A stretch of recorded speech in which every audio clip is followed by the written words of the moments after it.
जी बाला साहब शिवारकर जी और भारतीय विद्यापीठ के तमाम फैकल्टी मेंबर, छात्रों और अन्य अतिथिगण, मुझे बहुत पसंद था कि आज मैं राजस्थान से विश्वजीत कदम की इच्छा थी कि मैं हाजिर हूँ इस प्रोग्राम में। और ये स्थापना दिवस का लंबा सफर 60 साल का, और जिस प्रकार स्वर्गीय पद्मनाभ कदम साहब के बारे में बताया गया, मैं भी उनको जानता था लंबे अरसे से, मेरे अच्छे संबंध थे उनसे। तो जिस प्रकार वे बचपन से ही जो सपना देखा उन्होंने 60 के दशक के अंदर, 62 के अंदर, और यहाँ आगे 64 तक एक स्कूल प्रारंभ की एक अच्छी बस्ती में, स्लम एरिया का। इसके माने है कि उनके दिमाग के अंदर शिक्षा को लेकर क्या भाव थे, उनको हम समझ सकते हैं। और एक जो बीज रोपा गया वो आज वटवृक्ष बन गया। 3 लाख छात्रों के साथ में ये भारतीय विद्यापीठ 10,000 फैकल्टी मेंबर के साथ में अभी संचालित हो रहा है। तो सारा से स्वर्गीय पद्मनाभ कदम हो जाता है। इनका सपना था जो साकार हुआ, परंतु जो उनकी मेहनत थी, बताया गया 16 बच्चों के साथ शुरू हुआ और स्कूल में यहाँ 3,000 बच्चे पढ़ते हैं। तो डॉक्टर APJ अब्दुल कलाम ने कहा था कि सबको, बच्चों को, छात्रों को सपना देखना सीखना चाहिए। कोई भाव मैं समझता हूँ उस जमाने में स्वर्गीय पद्मनाभ कदम साहब के दिमाग में रहे, और इसीलिए वो सपना पूरा हुआ। और 60 साल का सफर तय करते करते आप पहुंचे हैं। ये मैं समझता हूँ कि सबको प्रेरणा देती है, जो नौजवान पीढ़ी है उनके लिए भी। और मेरा मानना है कि राजस्थान में भी हम लोग ये सोच सकते हैं कि शिक्षा और स्वास्थ्य, और हम लोग उस पर ध्यान दे भी रहे हैं। अगर शिक्षित हो जाए समाज और साथ में स्वास्थ्य अच्छा रहे सबका, जो ह्यूमन रिसोर्स बनता है, वो बाकी काम विकास के, गुड गवर्नेंस के, इंफ्रास्ट्रक्चर हो, चाहे वो कोई क्षेत्र हो, उसमें क्षति हो जाती है। इसलिए शिक्षा में जोर देना मैं समझता हूँ बहुत बड़ी बात थी। और आपके तो महाराष्ट्र के ज्योतिबा फुले जो थे, और सावित्रीबाई फुले जी के बारे में सुनते हैं कि उस जमाने के अंदर उन्होंने जब महिलाओं को शिक्षा देने की बात समझते थे तब शुरुआत करी। शिक्षा का महत्व आज भी है, और इसीलिए मैं समझता हूँ कि भारतीय विद्यापीठ ने एक इतिहास रचा है। लंबे अरसे के बाद उनको UGC से रिकॉग्निशन मिला हो, चाहे वो डीम्ड यूनिवर्सिटी बनी हो, तो आज देश और दुनिया में उसका नाम। जब महिलाओं को शिक्षा देने ही पाप समझते थे तब शुरुआत करी। शिक्षा का महत्व आज भी है, और इसीलिए मैं समझता हूँ कि भारतीय विद्यापीठ ने एक इतिहास रचा है। लंबे अरसे के बाद उनको UGC से रिकॉग्निशन मिला हो, चाहे वो डीम्ड यूनिवर्सिटी बनी हो, तो आज देश और दुनिया में उसका नाम है।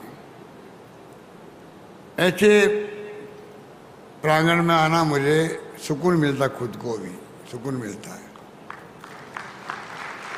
और मैं समझता हूँ कि ये हम सब का कर्तव्य है कि शिक्षा पे जितना जोर दे सकते देना चाहिए। राजस्थान में भी पहले हमारे वहाँ प्राइवेट सेक्टर नहीं था, सिर्फ सरकारी स्कूल कॉलेज खोल सकते थे। 25 साल पहले जब मैं मुख्यमंत्री बना पहली बार, तब मैंने देखा महाराष्ट्र के अंदर, पुणे के अंदर, कर्नाटक में, चेन्नई में, सब जगह प्राइवेट संस्थान के मैंने प्रांगण में देखा है।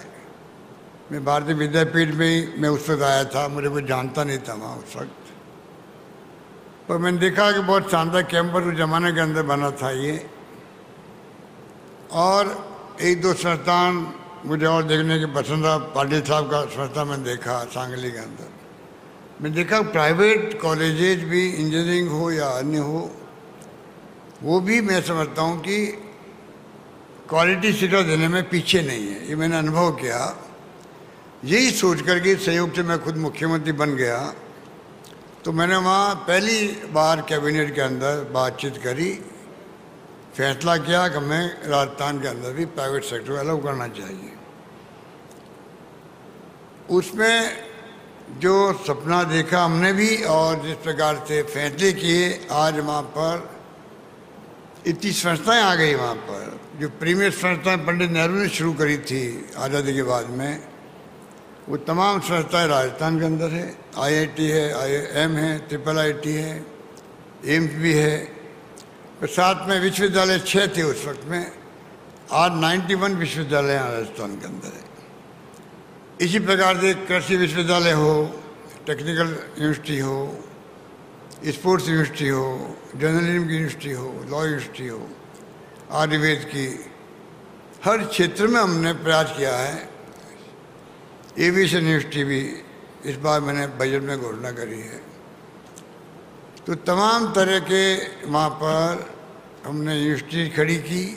वहाँ हमारी रिफाइनरी बन रही है, तो पेट्रो केमिकल कॉम्प्लेक्स के साथ में, तो उसके आधार पर यूनिवर्सिटी चले, वो भी हमने काम शुरू किया। और नवाचार भी किया हमने। गाँव के अंदर आपको जाने खुशी होगी, अंग्रेजी की स्कूलें खोली हमने पहली बार। वैसे मैं अंग्रेजी के खिलाफ था बचपन के अंदर खुद भी, अंग्रेजी क्या काम आएगी। दक्षिण के अंदर हमारे राज्य थे वो हिंदी के खिलाफ थे, हम जब पढ़ते थे तब। उत्तर के राज्यों में था भाई अंग्रेजी क्या काम आएगी। पर आज हम देखते हैं कि जो राजीव गांधी का सपना था 21वीं सेंचुरी का, कंप्यूटर, अब इंटरनेट की सेवाएं आ गई, मोबाइल फ़ोन आ गया, IT क्रांति हो गई, ये रिवोल्यूशन हो गया है। गवर्नेंस के लिए भी IT आवश्यक हो गई। तो महसूस करते हैं कि अंग्रेजी का जो अंतर्राष्ट्रीय लैंग्वेज भी हो गई है, उसका अपना महत्व है। हमने गांव में स्कूल खोलनी शुरू करी है, करीब 1500 स्कूल खुल चुकी, 2000 स्कूल और खोलने जा रहे हैं। पर गांव वालों ने भी एक्सेप्ट किया उसको। मुझे खुशी की बात की है, गांव वालों ने भी एक्सेप्ट किया। और इतनी भीड़ पड़ रही बच्चों की कि लॉटरी खोलनी पड़ रही है एडमिशन के लिए वहाँ पर। तो आप सोच सकते हैं 5 साल, 10 साल, 15 साल के बाद में राजस्थान के बच्चे जो है फराटे वाली अंग्रेजी बोलेंगे, उनको चांसेस मिलेंगे राजस्थान के बाहर जाने के भी। अब तो राजस्थान में कई बच्चे बाहर से आने लग गए, एजुकेशन हब बन गया। सरकार पूरा प्रोत्साहन दे रही है। हम लोग कोचिंग फ्री करवाते हैं बच्चों को, करीब 30,000 बच्चों को अनुप्रति योजना नाम रखा हम लोगों ने। जो कोचिंग अफोर्ड नहीं कर सकते हैं वो भी पीछे क्यों रहे, हमने उनके लिए अलग व्यवस्था करी है। 500 विद्यार्थियों को हम भेज रहे हैं दुनिया के किसी मुल्क में जहाँ उनका एडमिशन होता है, अमेरिका, इंग्लैंड, ऑस्ट्रेलिया, कनाडा, जहाँ भी है। तो सरकार अपने खर्चे पर 500 विद्यार्थियों को प्रतिवर्ष भेज रही है। उसका इतना अच्छा इम्पैक्ट है राजस्थान के अंदर। और मैंने कहा आज़ादी के पहले डॉक्टर भीमराव अम्बेडकर को भेजा था बड़ौदा के महाराजा ने पढ़ाई करने के लिए बाहर, और इतिहास बन गया अम्बेडकर खुद का कि संविधान के निर्माता ही बन गए। वो देश दुनिया में नाम है उनका।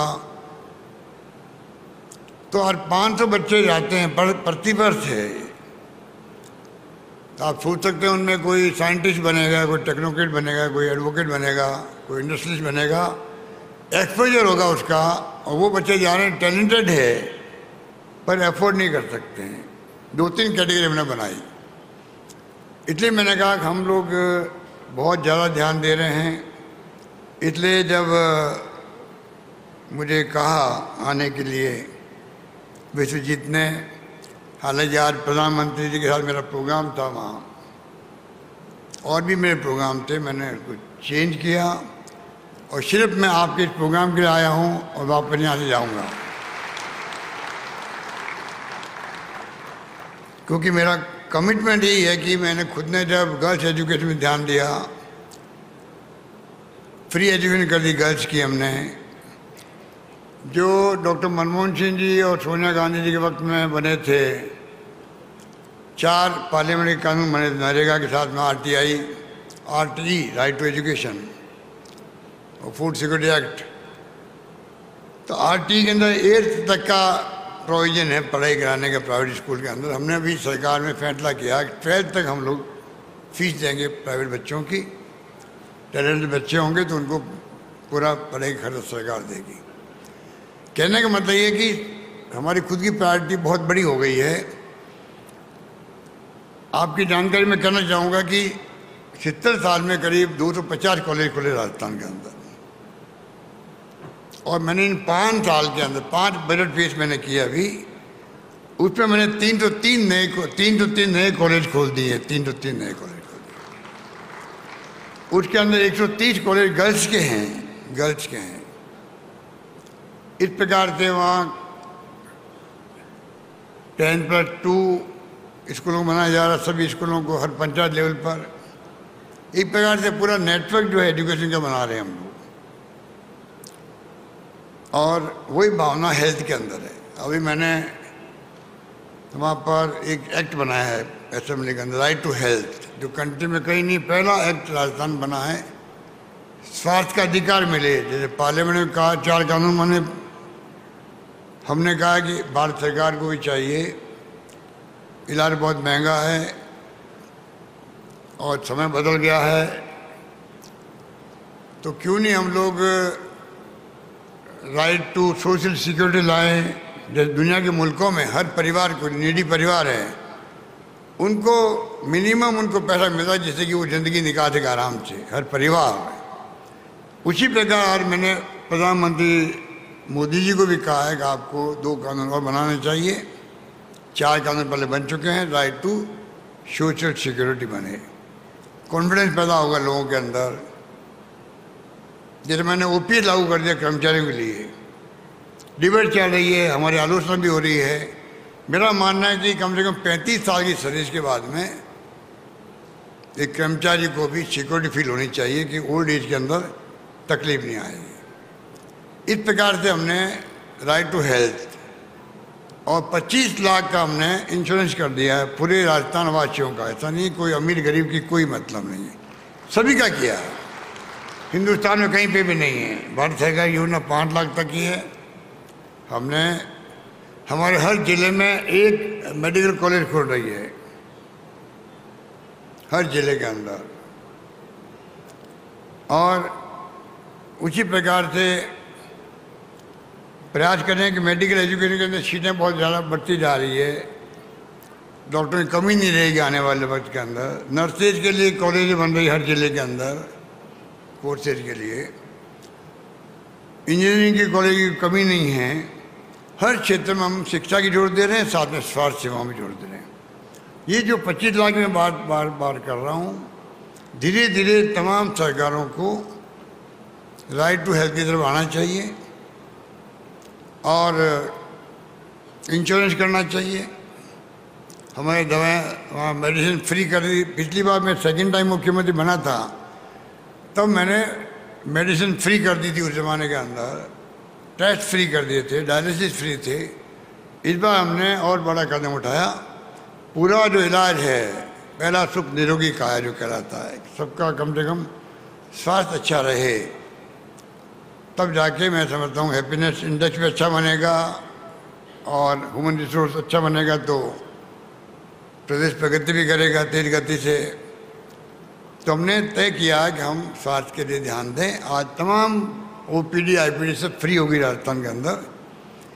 प्राइवेट भी हमने उनको जोड़ा पैनल के माध्यम से, प्राइवेट हॉस्पिटल भी जुड़े हैं काफ़ी। डॉक्टर ने स्ट्राइक कर दी थी, राइट टू हेल्थ एक्ट बना तब समझाइश करी हमने।